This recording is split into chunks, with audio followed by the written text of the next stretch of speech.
We're ready to go. We're ready to go. We are. We're ready to go. Good morning, ladies and gentlemen, and welcome to this Sky Atlantic session called Investing in the Future of Factual. It is going to be 60 minutes of, I think, very great interest indeed.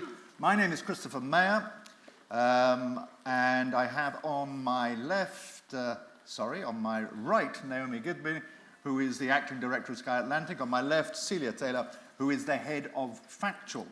Why am I here introducing them? It is simply because I'm in the fortunate position of making a documentary series for Sky Atlantic, part of their new wave of commissioning programs. We're coming to the end of this now. It's called Networks of Power. And just to give you a quick advertisement for this series, which will appear on your screens in July, will start in July of this year. This is a look at 6 great cities of the world and what makes them tick and who makes them tick, and I hope it'll turn out to be a wonderful combination of visual excitement as well as some serious points about what goes on in these 6 cities. But enough of that for the moment. The first thing I want to do is to set the scene, is to show you a short video clip about the story of Sky Atlantic, what it has done so far in drama and factual, and some of what is coming down the line. So, cue Maestro, please.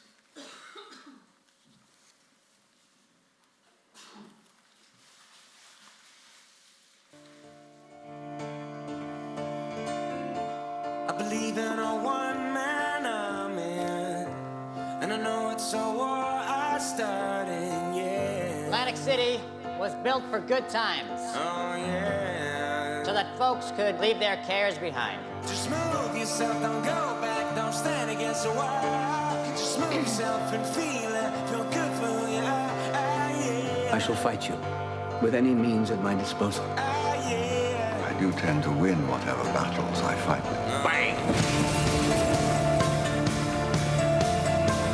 Don, you're the big draw. They're not going to ask for someone else. I will ruin you. All of you. I will take what is mine with fire and blood.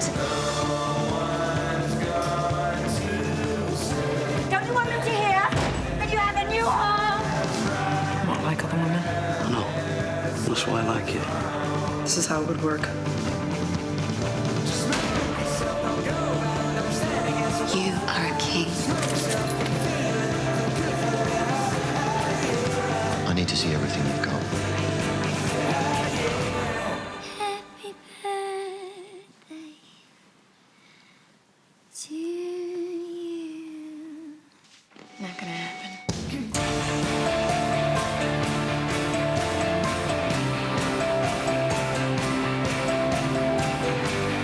You're a good man, Javier Falcon.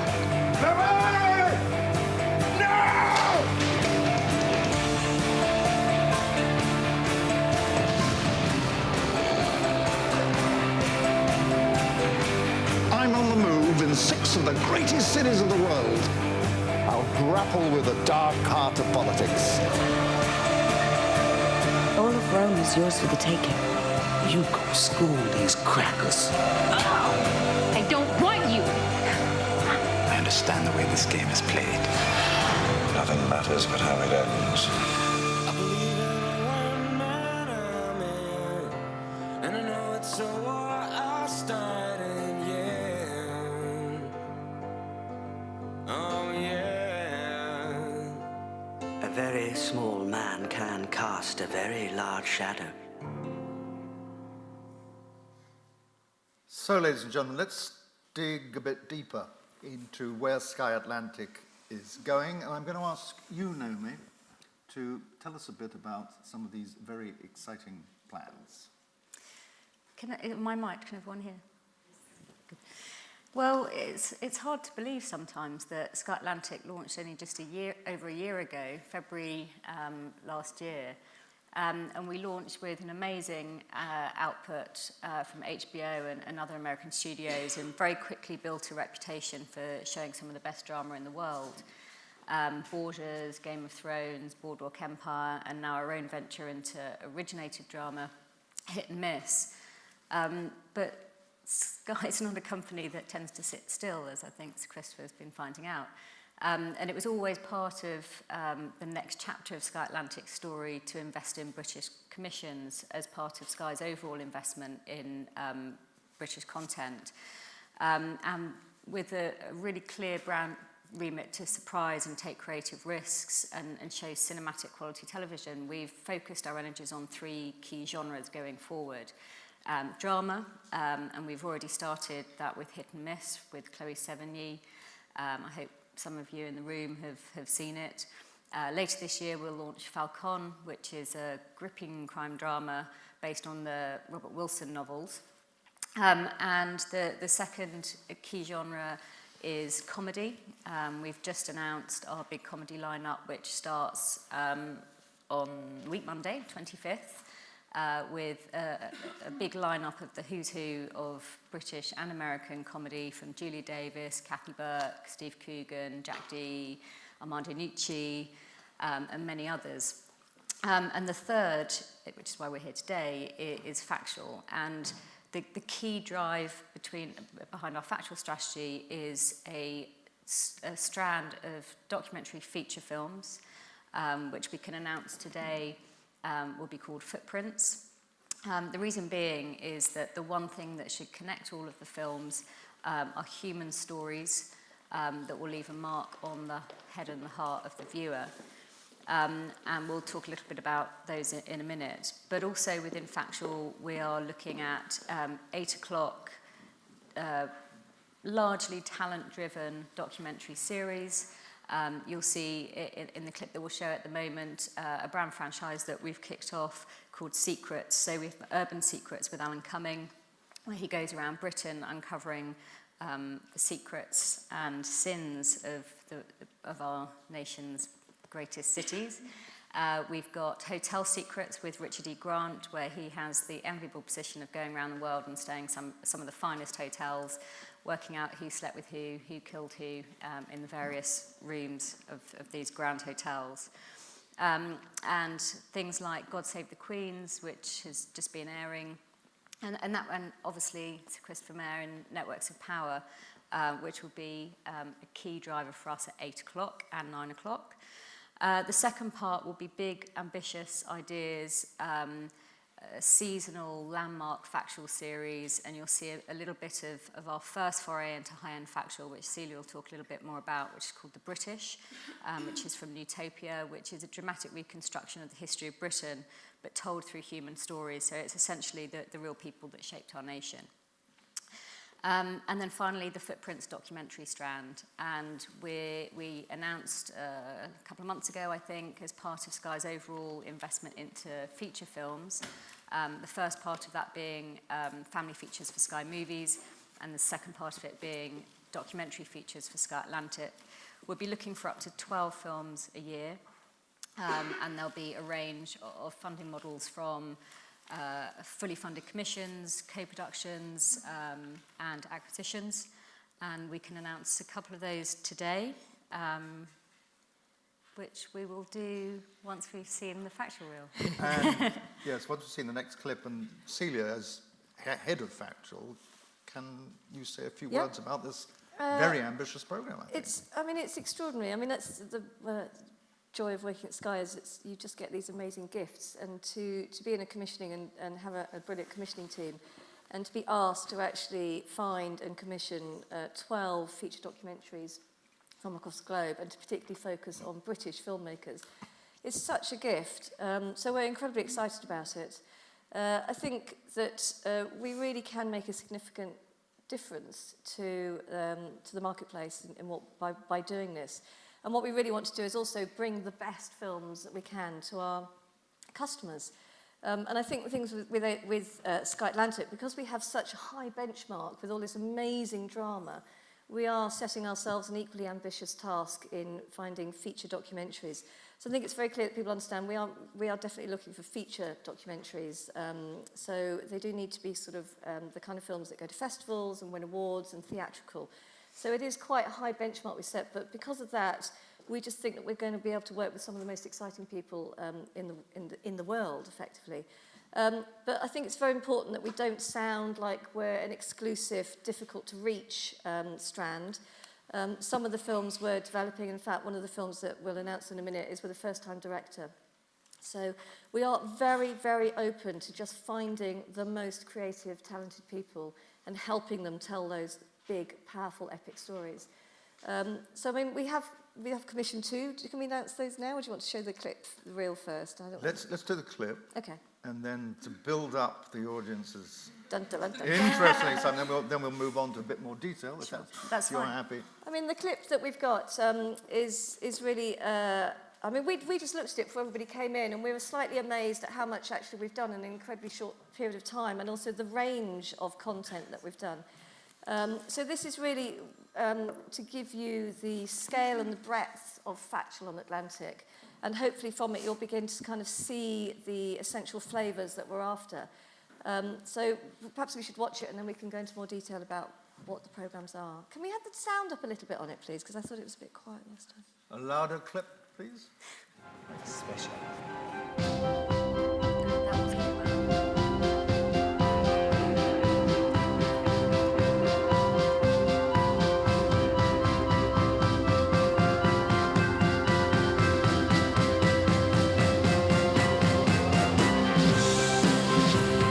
If you said to the magistrate, well, Your Honour, it was like this, you know, you get 6 months straight away anyway. So it was really dangerous.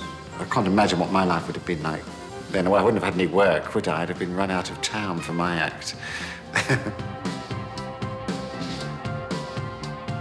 Hotels really are hotbeds of intrigue and gossip and sexual shenanigans.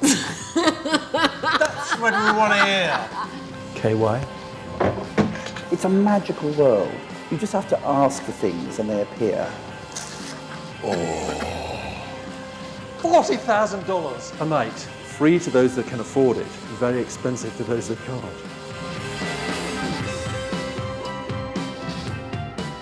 Now I know what to expect. I'm gonna go for it.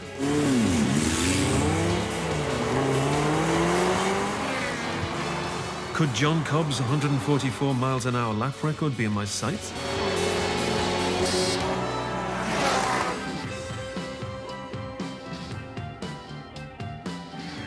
The first large animals to leave the ground were so extraordinary, they're almost beyond imagination. It was realized that this was certainly a reptile with a wing, so it was called pterosaur, winged lizard.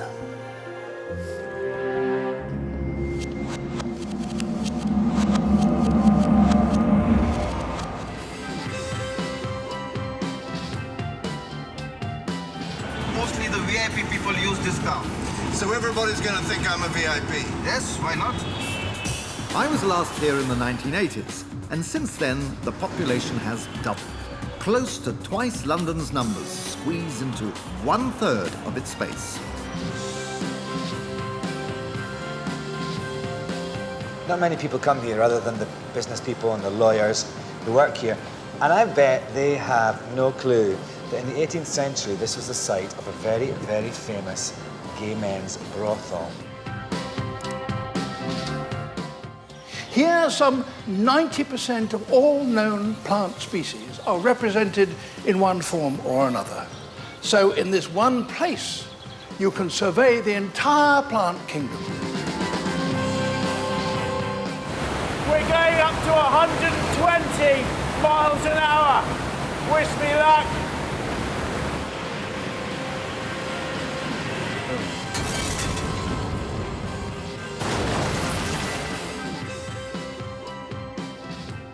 We saw the fire grow in corners and upon steeples, between churches and houses, as far as we could see. It made me weep to see it.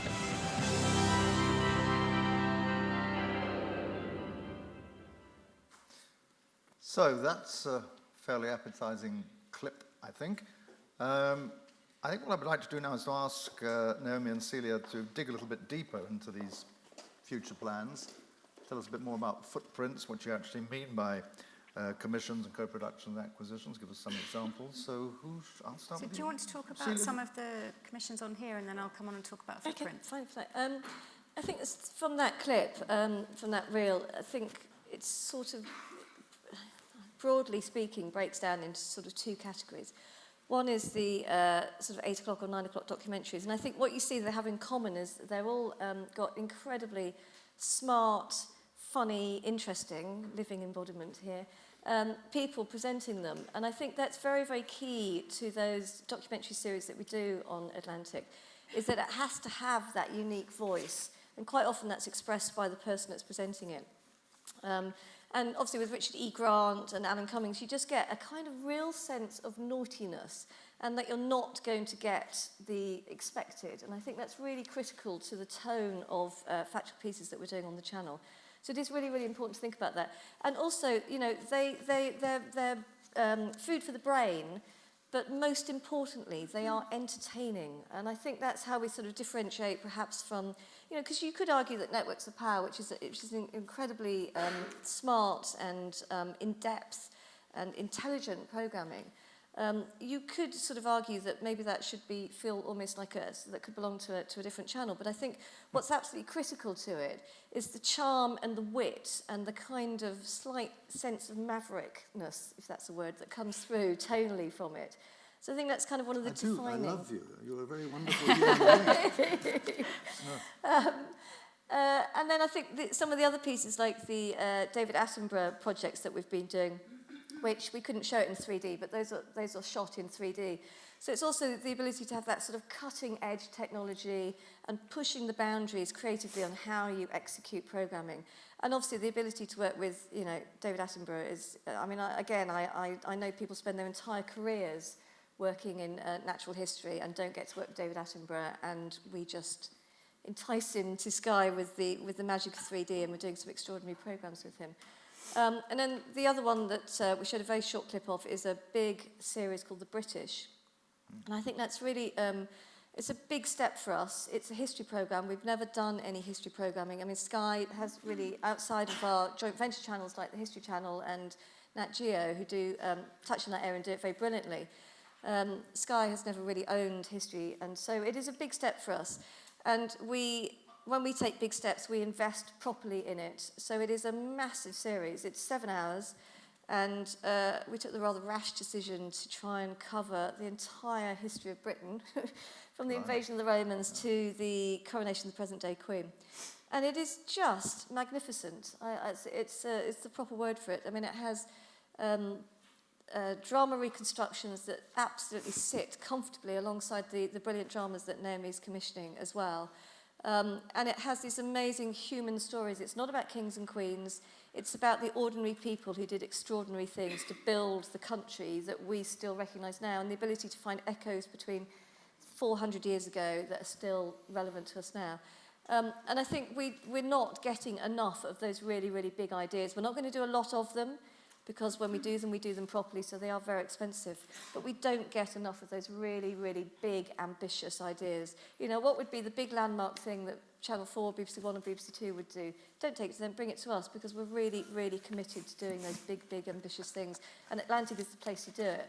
And the other thing that happens on Atlantic is when you do bring us a big idea like this, we get behind it in the most extraordinary way. And I mean, Naomi is brilliant at marketing, and it's extraordinary when that happens. I love you too, Celia. We're doing well today. Well, I'm not lying. Very, very good. I'm not lying. It's true. So, I mean, we do really get behind things, don't we?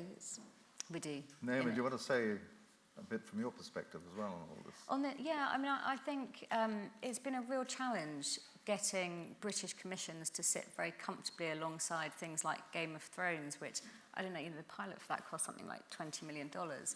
And that's really challenging. And a lot of people have asked over the last year, why are you investing in British?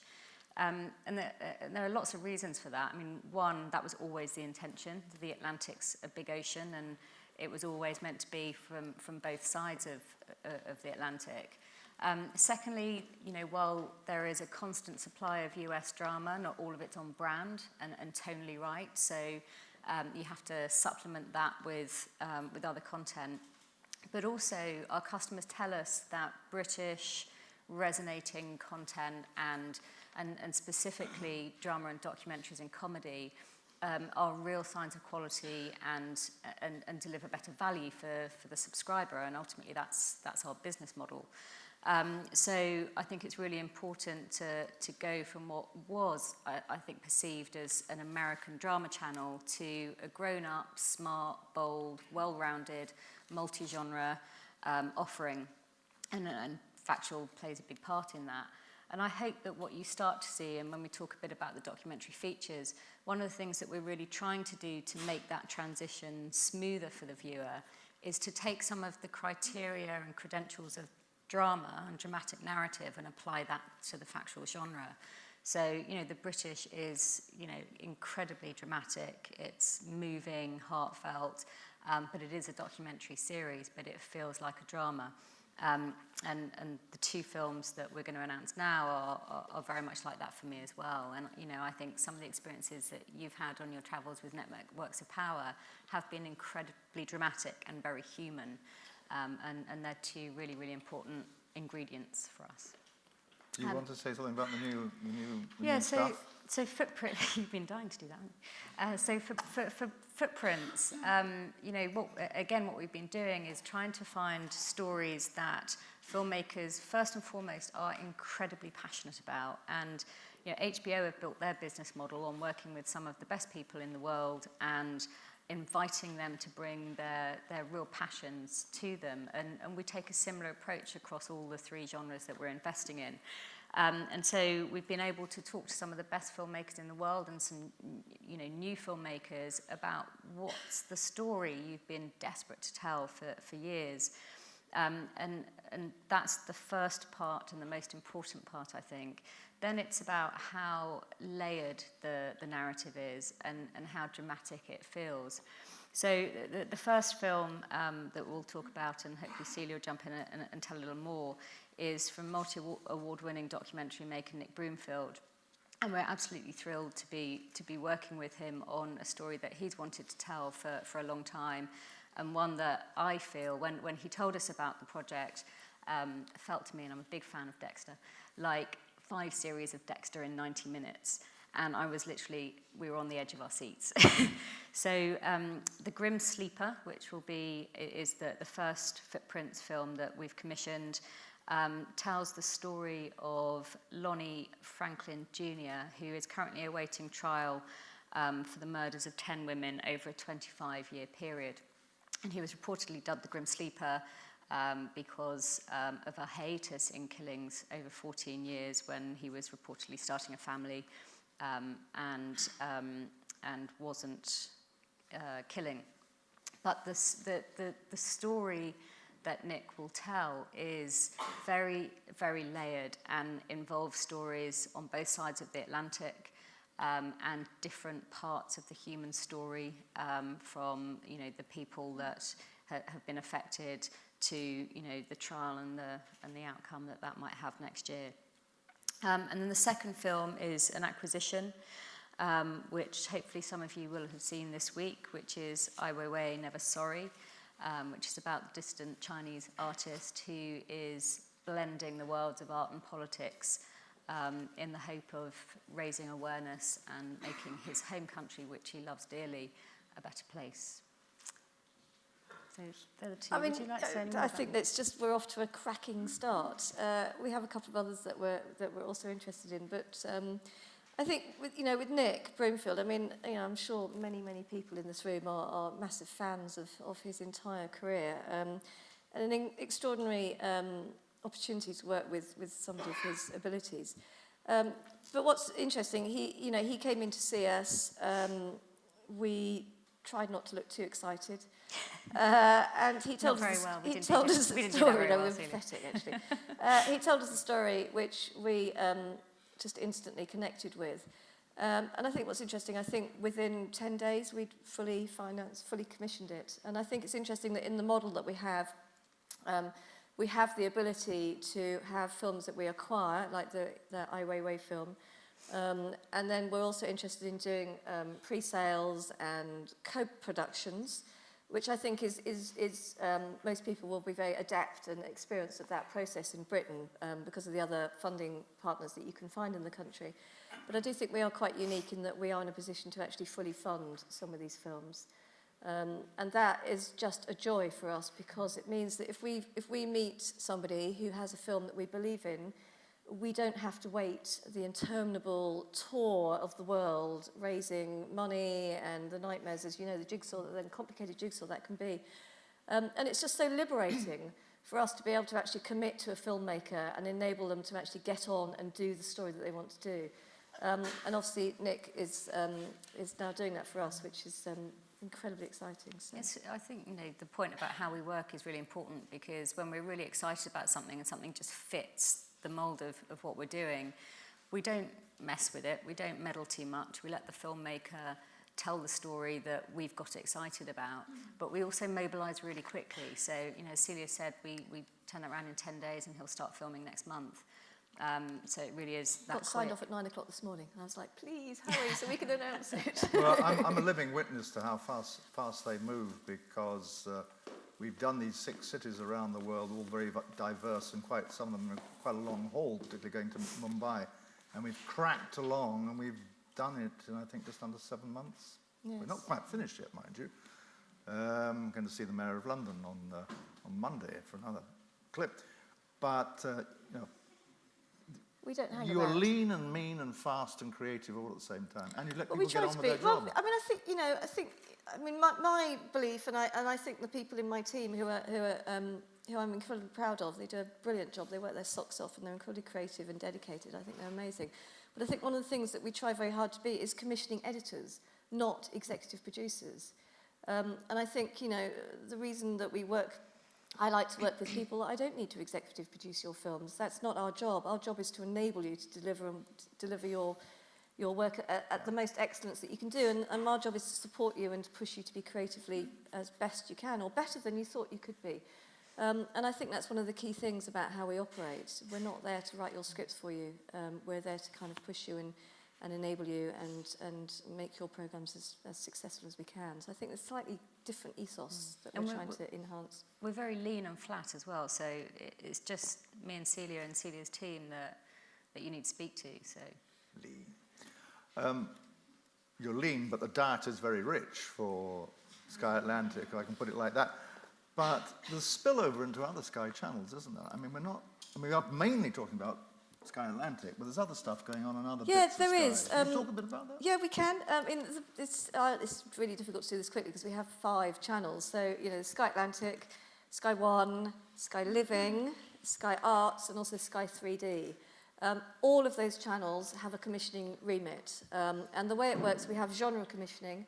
So if so if it's a factual idea, you'll come to me and Siobhan and Claire, and then we will we'll discuss with you which channel that's appropriate for. And obviously we hope you've done a bit of thinking about that too. And it's the same with drama. So we work across all the channels. So there are it's later this afternoon, I'm on a documentary panel, so I can, if you want to know much more detail, that's the opportunity to do it. And then Siobhan Mulholland is doing the popular factual session this afternoon. So there's another opportunity to really get onto the skin of what we're doing and what we're commissioning and why. But very briefly, if I can, in 5 channels. Sky One is our sort of big mainstream family entertainment channel. So there's a real opportunity for access observational documentaries and funny factual. Like An Idiot Abroad has been phenomenally successful for us. It's the 3rd highest rating programming on Sky ever. So it's been an enormous success for us. Sky Atlantic, we've talked a lot about, real opportunity for documentaries and brands and series. Sky Living, we are actually beginning to talk about long-form documentary on Sky Living, which I think is a gear change for the channel, as we try to make it younger and less Diamante and more crystal. Shall I say. And then Sky Arts, we've got some extraordinary time. We're doing a series with Lily Cole, and we're working with Melvin Bragg. And we've got some fantastic documentaries coming in the way. And then 3D, I mean, you saw a clip of Storm City in there, which is a co-pro between 3D and Sky Atlantic. And again, it's a huge, ambitious series where we build houses and then destroy them through natural disasters, which is why it's quite expensive, because we just built 5 houses and 4 houses and then completely blew them up or washed them away. So again, it has real scale and ambition. But, you know, there's only limited time here, but there are lots of opportunities for lots of different genres and lots of different scale of programming. So, you know, please come to the other sessions and you can hear a lot more detail about how to go about that. I think if I can say in all modesty, I think we're moving towards a little discussion about networks of power. Yes. First thing I'd like to say is that in the audience, I can't see a damn thing from here, and I'm blinded by the lights, but I know that Archie Barron, the creative director of Wingspan Productions, who was responsible for delivering the 6 films, is here somewhere up there, I think. So I'd like to recognise Archie's presence here. Should we do a clip and then talk about it? Yeah, okay. Can we have the sound up again? I know I keep saying that, but... Can we do the networks of power clip, please? Even more sound? Maybe it's just me deaf. If power is measured by how long you keep people waiting, Shah Rukh Khan is in a league of his own. That's 2 hours and 40 minutes. And if he ever turns up, it's power I want to talk about. Politics, money, force. That, traditionalists argue, is where real clout lies. But Shah Rukh can influence billions worldwide. That's not just soft power, it's the real thing. You've just been told it's 10 minutes. That's the 5th time. He's in fact now been coming in 10 minutes for a full 7.5 hours, almost enough time to fly from Mumbai to London.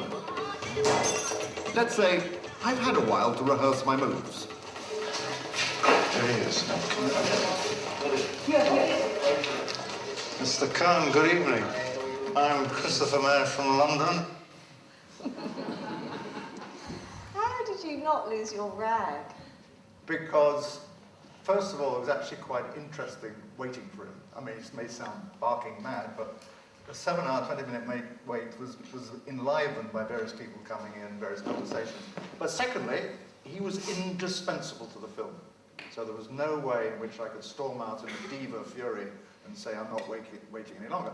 And it was worth the wait, and he delivered a really interesting interview, and that fitted into a wider scene where we went to see him launch in a mall in Mumbai, surrounded by a screaming, crazy crowd. I thought I was going to die myself when I was there. He was launching a video game based upon this crime movie he was making called Don 2. I don't know if anybody's seen Don 2, but it is a huge, huge hit, and he is the biggest movie star in the world, bar none. How many people have heard of him? Shah Rukh Khan. Quite good, quite good. He's massive. I mean, should we talk a bit about how this series came about? I mean, Archie, we met a while back, didn't we? And had this sort of interesting conversation. This was before we really had Atlantic up and running. But I just couldn't get this idea out of my head. So when we had the channel, Archie came back in and we talked about how we could make it work. And I think really, if you look at the content that we have on Atlantic, you know, from Game of Thrones to Boardwalk, I mean, you know, power is like an essential theme for the channel. So I just knew that it was the right subject matter for one of the early commissions. So we had a lot of conversations about that. And then obviously when we were thinking about who would present it, we were just like, well, who can we go to who would absolutely understand power, has experienced it at first hand, and who also would be brilliant on screen. And so it didn't take us very long to think of you. And I think that's really the key. And I think it's that credibility plus the kind of epic themes of the series. And then, as I said before, it's about actually not meeting the politicians. It's about the movie stars and the guys that run the unions. And I mean, the people you've met have been extraordinary, haven't they? Well, it's been actually an extraordinary human experience. I mean, leave aside making a film. I have in 6 months met something like 50 extraordinary people from every conceivable walk of life. The one thing they have in common is that in each of their respective cities, they have a slice of the pie. And some of them have a very large slice of the pie. So if we go back to the Mumbai film, which I think will be the first in the series to be shown, one of the characteristics of Mumbai, apart from its incredible excitement and movement, is the vast disparity between the rich and the poor. But you only have to dig beneath the surface just a little bit, and you find that the poor have a lot of power. And where we found that was in the trade unions, and particularly in the union to which the auto rickshaw drivers belonged. These are the guys who whiz around Mumbai on these three-wheeled motorized vehicles with just a little bit of cover for you to sit in. If they go on strike, the city closes down, and it affects everybody, including the zillionaires. And in fact, trade unions became a feature in at least 2 or 3 of the films, because we had the New York taxi drivers in the New York film, and their leader, the president of the Taxi Federation of New York, whom I met in a place called Long Island City, which is just outside New York City, in the borough of Queens, and I was told to go to a huge garage, and I walked in there, and the first thing I thought of was a Quentin Tarantino movie, and I was expecting to see somebody tied to a chair and then have his brains blown out. In fact, I met the leader of the union and a group of his drivers from everywhere in the world. This man had he had New York in his hand, because if he said, taxi drivers go on strike, gridlock. The city comes to a halt. And so this second generation immigrant from somewhere in South America, Fernando Mateo, was so important that he had dinner the night before with the governor of New York State. He goes to baseball games with Mike Bloomberg, the mayor of New York, whom incidentally we interviewed as well. And it was a perfect illustration of how you don't have to be rich and powerful to be powerful, if you see what I mean. Of all the cities you went to and all of the people you met, this might be difficult to answer, but who would you say had the biggest slice of their respective city power?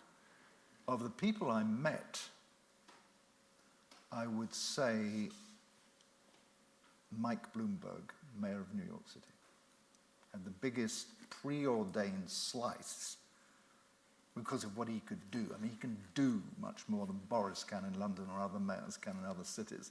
Plus the fact that he was so personally enormously wealthy, he was indebted to nobody. He had nobody to pay off. He was absolutely independent. And he could, if he had wanted to, run for president of the United States on his own money. That's amazing. Without having to get campaign contributions. Wow. I'd be quite powerful if I was like that. We had dinner with Christopher and his very lovely wife last night, and it was just the most brilliant anecdotes about all sorts of world leaders, which my lips are sealed, but it was the extraordinary, not the people you met in Networks of Power, but a fascinating take on the world, which hopefully this series will bring to light. So it's. And the only other thing I would say, if I may, in the spirit of narcissism and self-advertisement, is that I think the film on Moscow is extraordinary. It's not meant to be a current affairs film. It's supposed to try and dig below the surface and find out who makes Moscow tick and what makes it tick. But it is enormously prescient for what is actually happening now in Russia as Putin starts to clamp down. And so the rather dark atmosphere of the film, which is conveyed both visually and in the people we spoke to, I think it actually makes me. I spent part of my career in the old Soviet Union, and my wife is half Russian, and it's actually quite an emotional thing to see people knowing that they might get interviewing people who might get thrown into jail. Scary stuff. Sorry, I've gone on too long about that. But I think it's time. Sorry. The only thing I was going to say is that, with Networks of Power, and then with the Alan Cumming and the Richard E. Grant series that we're doing, Hotel Secrets and Urban Secrets, I think that is one of the things that works for Atlantic, is taking a subject that you might think you know about and actually peeling it back and showing you the reality of what it is, or a side that you weren't expecting. So I think it is very important, if you're thinking about ideas for us, is that you do have this sense of, what is the untold bit? What is the surprising bit of a subject matter that you might think you actually know quite a lot about? So. I think another word to add as well is ambiguity. I feel really strongly that we should leave the viewer with questions, not answers. I don't think Sky Atlantic should ever give the definitive view or answer about something, but leave people really wondering. I think that's particularly important with the feature documentaries that we're doing. And I think generally speaking, we're probably not after campaigning films or pieces like that. I think we are generally after human stories that take you on a surprising journey and perhaps leave you changed from where you might have been at the beginning of watching them. The other thing I would say, it's great to make a documentary series in which you get to meet Cameron Diaz and almost meet Jennifer Lopez. I think my wife would say exactly the same thing after a long conversation with Colin Firth and, Benedict Cumberbatch, and the whole cast of Tinker Tailor Soldier Spy. I mean, there are lots of good things about making documentaries. Ladies, do we throw the thing open to the audience, or is there anything else, Celia, Naomi, you want to say before we ask whether the audience have got any penetrating questions? It's sent two of them out straight away. And a third. Sorry. I think a few people are heading off to A.A. Gill's session, but frankly, Christopher, you're much better looking. No. There you go. No, please. Ladies and gentlemen, has anybody got a question? I can't see very well from here, so... There's a couple up here. Yes, where should we go first? That gentleman over there, because I can see him. Hi, just wanted to ask about your audience that you're trying to hit on Sky Atlantic. Given that it hasn't got full distribution, it's only on the Sky platform, not on Virgin Other Media. Obviously, ratings are important, but not the sole criteria. So, partly the audience, and also what are your measures for success that you're looking for from these things that we've just seen? Two very good questions. So audience is, broadly speaking, if you take what I think is quite a crude demographic view at it, it's 35 plus, ABC One. Our core is sort of bang in the middle of that. People like us, 40-something, smart, professional, discerning viewers that want something unique, distinctive, and authored about television. And the question, and I think it's more about attitude as well.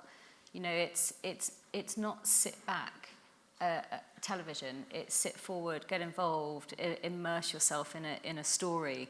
And so there's a huge level of passion around Sky Atlantic programming that you don't always see. And we all watch a whole range of television, and I watch X Factor and The Voice along with everybody else, and that's sit back and be entertained, and God, don't we love them for it.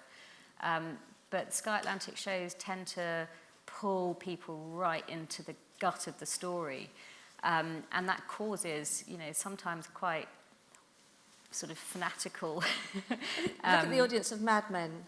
They're obsessive and passionate and committed. And Game of Thrones, there are screenings where people will go dressed up, seriously, as characters from Game of Thrones. So, it gives you a real level of passion, and that's really important because, to your second point, we don't obsess about ratings.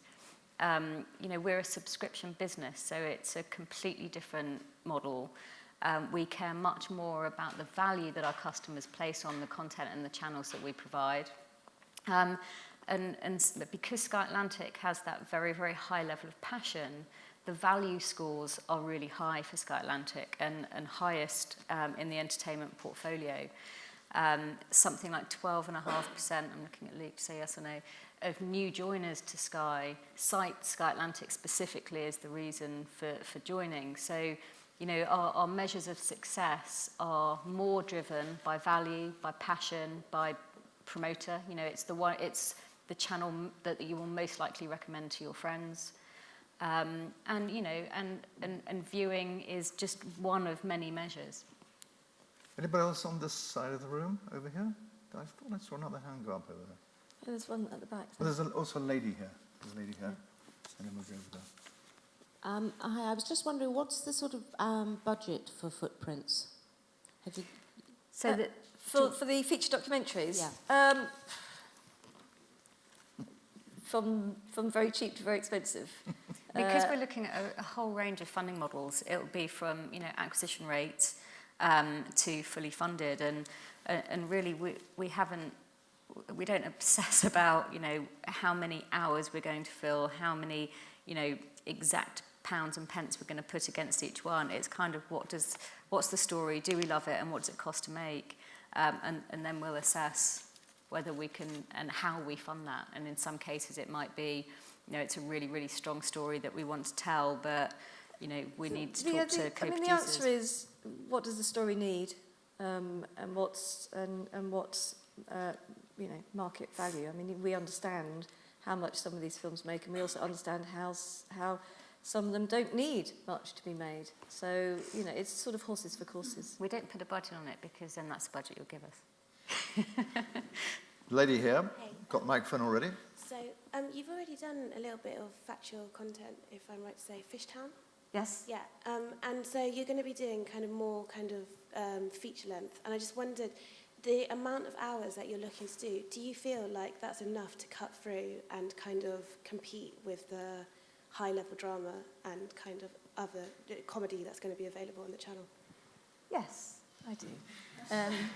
And I think it's because there's two. As I said, there's two elements to it.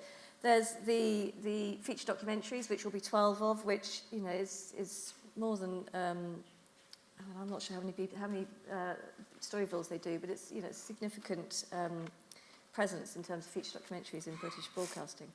And then we'll do the big epic pieces like the British and the David Attenborough project.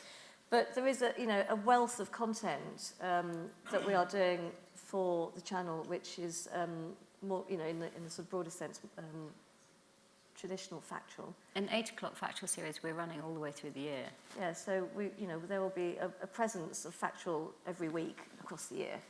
Sorry, I'm wondering, if there was a strand that you could compare Footprints to, which currently exists at the moment, I mean, what's the closest thing? There isn't one. There isn't one? No. Because nothing else is as good as what we're doing. Absolutely. Anybody else over here? This side of the side? Yes? No? Yes. I knew we'd have a taker. Thanks. Yeah, just about on Footprints. How many more slots are available? I mean, how many films have you already got? We need 12. We've got 2. We're in conversations about another 2. So there's a lot of opportunity, and we want to get this to air quickly. Now, and then we've got another 2 that we're interested in. So at the moment we've got 6 that we are strongly considering. Obviously 2 done, 2 in negotiation, and 2 at treatment stage. But we're talking about up to 12 films a year. So, it's once we get to 12, we don't stop. Exactly. It's every year, and as you know, these films sometimes take quite a long time to make. So, 12 a year will be quite a lot of films, and that's a commitment long term. Can I just ask another one? Just go ahead. on 3D. Can you just explain a bit about how that works? If we had for example, a Footprints that we thought would work in 3D, how does that relate to the 3D channel? The way it works, so if basically if we're doing 3D projects, we're now trying to make them work on the 3D channel and one of our other channels, so either Sky One, Atlantic, or so basically, if you came to us with an idea, if you came to us with a 3D idea, we'd go, yes, no problem at all. If you want to do this in 3D, in fact, it's fantastic that you want to do that. You might equally come to us an idea, and we might actually say to you, can you do it in 3D? And if we do say that, we can help enormously. There's a massive amount of expertise within Sky.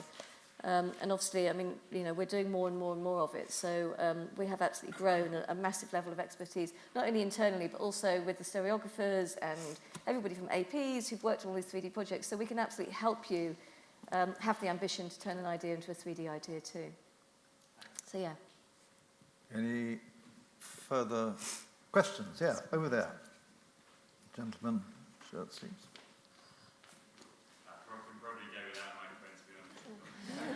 You have a fine voice, sir. Yeah. Two very quick questions. One is the importance of authorship. There's a lot of those sort of authored pieces by people like yourself as opposed to observational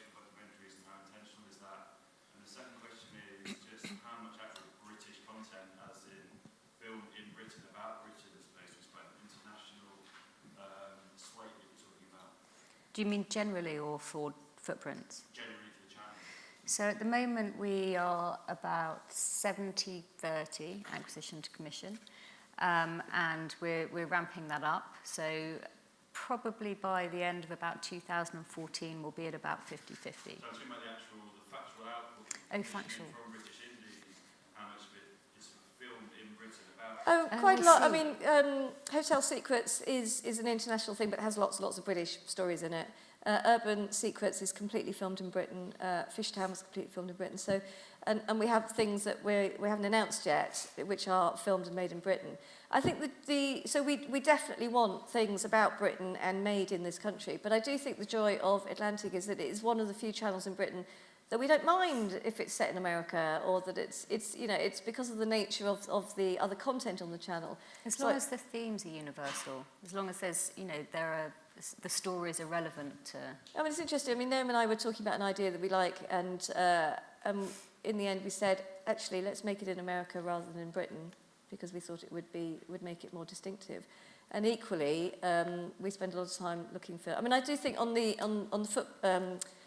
footprints, we are very, very keen to find British stories, because I think it would be very easy to fill the entire strand with lots of sort of international things. And so we really, really are making a considerable effort to try and find British stories as well. And yes, so the other question was just about talent, authorship. Talent-led as opposed to just... I think it's, we're a young channel, so we need a bit of help, and I think having working with big name talent helps us. But I do think it gives personality, and I think and I think if you look at the range of people that we're working with, that comes through. I do think one thing that we're very keen on is trying to find some more women presenters like that. And I think, Chloe Sevigny is sort of a classic example of an Atlantic talent. She's an indie movie star, and she's not a Hollywood movie star. So she comes with a slight edge to it. So I think that's key. So yeah. But, having said that, we are looking at things that isn't talent-fronted. So, but it's about having that personality rather than ITV celeb factor. Do you see what I mean? Yeah, it's not rent a celeb, it's actually finding people who've got something to say and something to bring to it. I think you see the consistent theme with Paul McGann, Richard E. Grant, Alan Cumming, Christopher Mayer. There's a smartness, a worldliness, and a real sense of mischief, and that's really important tonally. We're coming towards the end of this session, but does anybody else have a question? Take advantage of this moment. Yeah. All right. That was your question. Anybody else? Any takers? Well, ladies and gentlemen, I think we are drawing the session to a close. Thank you very much for coming, and our thanks to Celia and Naomi. Thank you. Thank you.